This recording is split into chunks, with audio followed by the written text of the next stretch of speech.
tragic part, let's go to racism. Oh wow, yeah, we talk about that. Yeah, that's this part of that this podcast is, and we're gonna go to we're gonna go back to our homeland, which is Canada. And the military is investigating. The military police is investigating dozens of complaints of racism in the Canadian Army. This was a CBC article saying that the military police and civilian law enforcement have investigated up to 70 cases of alleged hateful conduct, racist attitudes within the Canadian Army since the crackdown began in September of last year. So yeah, there's around 115 cases, and they are investigating 70 of them. This is not new. Again, this is not new in the Canadian armed forces. There was a guy that just recently got arrested or got sentenced because he was doing racist things and was plotting some kind of terrorist attack, and he was part of the Canadian armed forces. Uh, this is not new, but it's still, again, it's our military, right? Like it's still our military. It's not a new thing, but it's the people that are supposed to defend us, no matter what color or race or whatever it is happening, up to them. So, Clinton, what do you think about this? It's more of the same that we've been experiencing forever, from the first day that a Black person was allowed into the military. That is the day, well, probably that's not the, I was going to say that's the day that racism in the military started. It probably started before that. Um, it's the next step, it's the next chapter. And it's really sad. I can't remember all the details right now, but I know that Black people being in the military was one surefire way, especially here in Canada, that Black people tried to get respect, to show that they were equal, to show that they were competent, more intelligent than white people took them for, more able to perform, able to fight, to be brave, to be strong. Um, and while it did gain some status and respect, just like sexism and sexual abuse in the military, the organizations in countries in theory designed to protect its citizens, that there are so many accusations of racism and mistreatment being held back from higher positions. It's tiring. Just do a anyone at any time can do a Google search of racism in the Canadian military, and you'd be hard pressed to find a year or two that went by without there being a major news article about it. So it's sad that it continues. I hope we can make steps to weed it out over time. We will see. And that's really my 2 cents on it. It's nothing new and it's nothing that has gone away. Hillary, what's your take on it? This isn't really news. But what I will say that I found interesting in the CBC article that we shared on our Facebook page, and if you're listening to this and you're not following that, follow us on Facebook. This says that, so the person that CBC was speaking to says that she noted one of the more notorious recent cases involved a naval reservist in Calgary who had been a member of the neo-Nazi group Atomwaffen Division. So it's not just that like racism is happening. It's also that the military either isn't doing extensive background checks into who was part of the military and is letting them be part of neo-Nazi groups, or they're seeing that they're part of neo-Nazi groups and they don't give a fuck, which I'm leaning more towards. And I think that's more problematic, but it's like, it's the military, it's the police, it's the white people in power. They don't like the other people on the land and they want to keep the power. It's not surprising. I would be more surprised if they were like, you guys, this year we did it. Not a single shenanigan, not a single racism. Congratulations. Because that's never, like, what reality is that? I would find that so hard to believe. Like that episode of The Office where they're like, we haven't had one like joke or whatever all day. Like that's not going to happen. This isn't shocking at all. It's unfortunate. And I feel like horrified that they're letting neo-Nazis be part of the military that is supposed to be keeping us safe. But, you know, Canada. I mean, this is not new. It's not news that we haven't talked about this before. But I do have a question for you guys. If you have children, Clinton, you have children, I have children, Hillary, if, have a if you cat. have children, yeah, if you have a cat, or eventually if you have or children, if you choose I'd like to. Yes, thank you. uh, would we encourage our children to go to the military? No. Why would that be? Go like why? So I read a meme. I hope that this doesn't offend anybody, but that the military to men is OnlyFans to women, because you join the military and you get promised an education and you get abs and all you really get is trauma. And it's the same thing as sex work for women. Like, it's marketed as like almost as if it's easy work, except it's obviously not, because you are risking your life, but it's supposed to be this very like not easy in terms of like mental difficulties or labor, but an almost simplified way to guarantee that your education is paid for, that you're a respected member of society, and that you have power. And I don't think that that is like the number one way to get those things, if those are your goals that you would like to attain as a person. I also would not prefer my children to be in the military because, one, as a Black woman, not pro the people in power. I wouldn't be able to have this conversation straight face and then be like, you know what? You know what, little Daisy, because that's what I'd like to name my daughter. I think that you should go be in the military. I would not be able to say that to her cute little face. That would be disingenuous of me. I wouldn't be down if my kids really wanted to be police officers either. Yeah, they're respectable jobs. I know that there are some good people who do those jobs. That is not the future I would want for my children. What about you, Clinton? I would not encourage my children to be in the military. I would definitely always encourage my children to do productive things to help ensure the well-being of this country that we live in. And while I do agree that countries need to take steps to protect their interests, sometimes in methods that translate into force, although we won't make the joke. We know Canada doesn't have much of a military.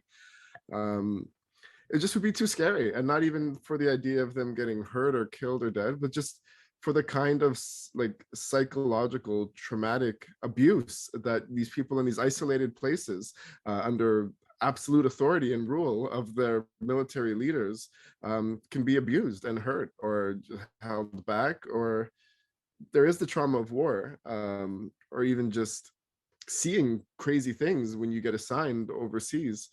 But I couldn't bear to, with all the stories that you hear come out of it, to have them in environments like that where it's hard enough as it is out here, like in Canada, in terms of just the racism that we can receive. It's just to have them in those isolated environments and possibly having the pressures of war, plus also being psychologically abused with racism. That's too much. That's crazy. I have relatives, Black and white, who have been in the military, and they're strong, great, amazing, well-rounded people. And I am thankful for that kind of service, but I couldn't, for my own children, recommend that. And I mean that's something that I would be quite terrified if my children tells me that they want to follow be in the military. I wouldn't encourage it myself either. And I think that's a question that as Canadians we have to kind of bear ourselves. Like, this was supposed to be an honorable, very significant thing, like you're defending your country, patriotic type of thing. And now we're like, wait a minute, PTSD, trauma, sexism, racism, and all these things that are coming out. Like, and again, these are the people that protect our country, which is supposed to be this grandiose, proud thing to be. But now we're saying, wait a minute, this might not be what we want our children to be. Go ahead. Just, but also like protect Canada against who? Like, I understand in the past and I understand like terrorism, etc. But like, I don't see that many people being like, we're going to come and fight on Canada. I feel like we are always putting our nose in other people's business and being Peace Corps and helping other countries. And that's good. But I just don't get the sense that today in 2021, it it comes with the same connotation as it did when it's like protect your land. At one time, there was literally world wars and there was mass genocides. And in 2021, it's like, oh, Canada's the one committing the genocide against the Indigenous. Who are we fighting? Who are we sending people to fight, or who are we protecting ourselves against? I think we keep trying to move to be better and to do better and become more self-aware as a society and as a people. And I hope that as that continues to happen, we realize that maybe putting all this money into military and funding the army and doing all of these things are less relevant, because maybe we could just be nicer people. Maybe the wars aren't being picked against us. Maybe we won't have to think about sending our kids for these jobs. Maybe it'll be like the war against AI and they'll just be there being like, I'm defending the country, and they're just on Twitter. That's what I would like, safe in their room with like a bowl of soup, helping the world, but like on the internet. Well, That is. I will After say, your- I will say this to Hillary, like this is a thing, and this is a piece of history that a lot of people may know, but they may not remember. When Hitler, he took over France, he took over a couple of countries. The United States was not involved in the war at all. They weren't involved at all. When Hitler was taking his reign, when the Nazi Party got reign, the United States was not involved at all. They were, well, that's Europe's problem. They'll deal with it, right? So it came to a point that Hitler's ego went big, that he's like, well, I'm taking over Europe. I might as well go north and get my ideology. And that's when the United States said, wait a minute, we are not there, but he can come after us. And that's when they got involved, and the Battle of Normandy, and that's where I think the reason why we have armed forces is not because we want to fight. I don't think that's not the I don't think that's the whole point of the armed forces. The armed forces is to protect. And you got powers like China that may not even get into Canada, or may not be even thinking about Canada at this point in time. They're like, well, we don't care. But if they get enough power, they're like, well, let me get this water that's in Canada and let me get their asses. So that's the reason why the military is not really to try to pick fights.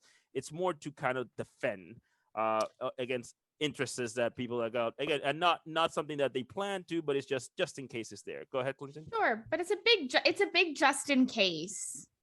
It's also kind of like, Canada's got to be there at the defense party. We clearly don't have enough of a military to protect our own country should some outside influence want to take us over. We are protected by the United Nations, and we're protected by our big brothers down South America, as much as we want to complain about them. And in return, they expect us to contribute what we can from our GDP that's much smaller than theirs to kind of protect this northern border of the United States, and in turn get their protection. We border with Russia from the north. Like, once all the North Pole melts, like, that's Russia, depending on how you're looking at the earth. Like, they're right over the hill there. And then even over like Alaska way, got to watch the waters, we got to watch the land, and we got to just do our part, contribute. If we contributed nothing, United Nations and America would be like, okay, whoever wants, just walk on in, go ahead, or they would take us themselves. What I'm trying to say is that they have to see that we're spending some money to try to contribute to this like global defense of the Western world. And on the other hand, like you said, Fidel, like, Canada is one of the purest, most untapped pieces of land in the planet. We have so many natural resources in our country that have never been touched ever. Again, not that we could protect those on our own, but yeah, we need defense for things like that as well. To clarify, I'm not saying no army. I'm just saying that I know. I just wanted to say that it just seems to me that it's lost the honorability, because it is more about like defending against natural resources and less about like, hey, World War III is coming, send every eligible man, and all the women become nurses and start building stuff. Like, we're shutting down everything. We could barely handle the shutdown of a pandemic. I just don't feel like that reality would ever happen again. We could barely stay inside for 2 weeks. It's been 2 years. What war? I mean, Well, the economy is set up in a way nowadays that it's actually more costly, even for the more powerful country, to go to an actual war than just to use like economic sanctions and trade agreements in ways that they can, like, the point of war in most cases is to benefit your country, to take resources, to take money, to take the people. Nowadays, that's not as practical with the United Nations. But yeah, it is a weird scenario to be in. And on paper, if we could all just be nice to each other, that'd be great. That's but we are animals, we are humans, we're humans, and that's never going to happen, unfortunately. Look, this is what I say, people. I think if you believe in God, Allah, Buddha, whatever you believe on, I think God said, "Fuck you guys. Here's this pandemic. I'm tired of you guys. Chill out for a bit and just send us." Whoa, just send that us existential right now. That was not God. That was Mother Nature saying, "I'm keeping y'all inside so I can rebuild shift. the ozone layer." That's what I said. Like, to my Muslim friends, I just said, I think Allah was like, "Fuck you guys. I'm tired of you guys. Here's this pandemic. Chill out for a bit." But no, yeah. I think it definitely seems like you could theorize that this is the Earth cleansing itself of a virus. Yeah, like whatever and the virus, and we're the virus fighting back. But whatever you believe on, God, Jehovah, I don't care. Whatever that you believe on, because I don't stand to certain religion. But I will say this. I think one of the things when it comes to modern warfare is that like there's wars going on. Like we are lucky enough that we're not in one necessarily, but there is war going on, and we may not see it. There's a cyber wars going on in different countries that we don't even hear about or talk about or even know. But there is, like, let's not get this twisted. Yeah, wars are going to happen all the time. I know. I just meant global world war. Yeah. Go on. I totally. Wars all kinds cyber wars, and there's wars being fought over. You're totally right. And if it made it seem like war has ended, not a chance. Yeah. That's what people like. I think people think like, oh, like we're not at war. We don't need them. Like, oh no, there's wars going on. We just don't talk about it or care. Like in like Ethiopia, there's a war right now in fucking Ethiopia. We don't give a fuck because we're in the other side, right? So, but there's always something going on. But I think back to the topic is like, I think it's a shame that the military that's supposed to be this thing that we're supposed to be proud of, now we're like, ooh, like we don't want to do that. Like we definitely don't want our children to do that either. So it is kind of shameful that is what it's taken into. And I guess change has to be imminent, because again, I wish what Hillary said, I wish we would have that world, but it's just right now, I don't know. When you feel, like I said, I think I agree with Clinton. I think we're humans and we're pieces of garbages sometimes, and we're still gonna fuck up some stuff. But what about that is shameful? Like it's one thing to feel like the army as a business model is such a crappy employer that I wouldn't trust that my kids could go to work without mass trauma, experiencing racism, sexism, homophobia, transphobia, etc. There's that problem. But then also there's the fact of like, I don't know that I want my kids to put their literal lives on the line every single day. Like, I don't know what it was about like olden days patriotism, which I think which is what I'm sort of trying to say, that I don't know if it's just the way that we've advanced, that because we, Canada as a society, feel that we're in less imminent danger, that's less prevalent. But I don't know, like I've never thought of that job to be that honorable. I think it's like it's honorable to put your life on the line, but I would never sign up for it. I would never want my kids to sign up for it. If the army was the most respectful place on the planet, they loved every color, every ethnicity, no matter who you loved, it wasn't an old boys club, you're still you might die any minute. I would not sign up anyone I love for that. I would not sign up for that. So like, yes, there's the honor of putting your life on the line, but it also for me is like a bit crazy as a concept. I'm not that patriotic. I don't care that much about this country that I'm going to sign up for this. I guess in theory, if every army in the world loved all cultures and all people and all belief systems and all points of view, it would be that perfect world you're talking about, right? So there wouldn't be any armies or wars or anything like that. But you're right, it is a lot of like masculinity and PR marketing. That's not just going back from like the past couple hundred years, but you go to your Braveheart days, right? Like it's convincing people to die for someone else's cause, for people in power who have absolute authority, for you to give your life when you have this little shack on a village side or in a jungle to die. It is a big PR marketing business models, like and it's an honorable task, but at the same time, I believe I can hold both thoughts of there is honor in that, but that's also the dumbest thing. I'm dying for a piece of land. But people who join the army, they're not necessarily dumb. Like they are kind of, if they're for the right reasons, willing to lay their life down for their fellow citizens. There's honor in that. There's honor in that, but boy, oh boy. The concept of the honor.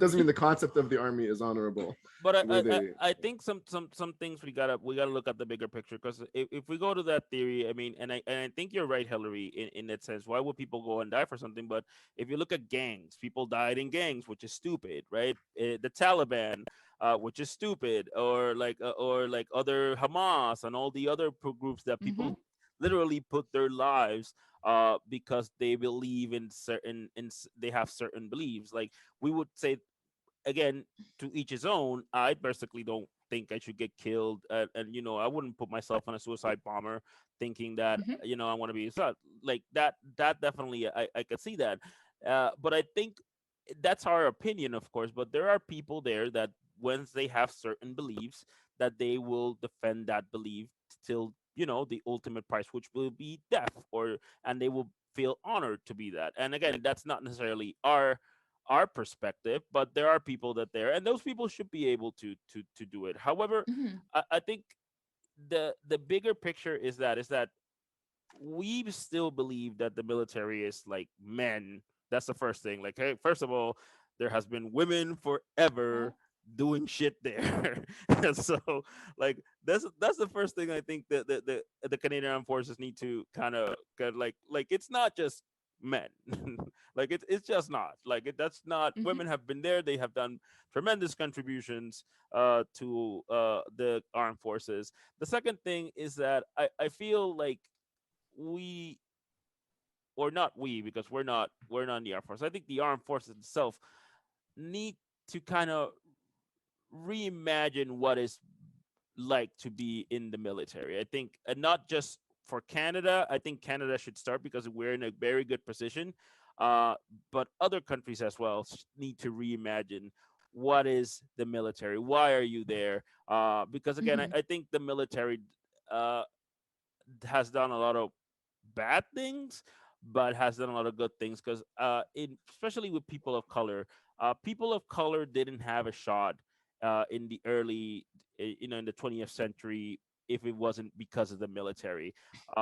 If you got the great Bob Marley song Buffalo Soldier, it talks about slaves fighting for survival, and that's what eventually Abraham Lincoln declared the independence, because these people were willing to die and defend a land that wasn't theirs, right? The first world and things like that. I think basically the military, they have done a lot of horrible shit, but there has been good. A lot of people, it has extended people of color, some of them getting out of the poverty, getting education, different things. However, there needs to be some kind of reimagining of it, because again, there is problems that have been there forever, and they're still going to be there if it doesn't change. So I think that's the way.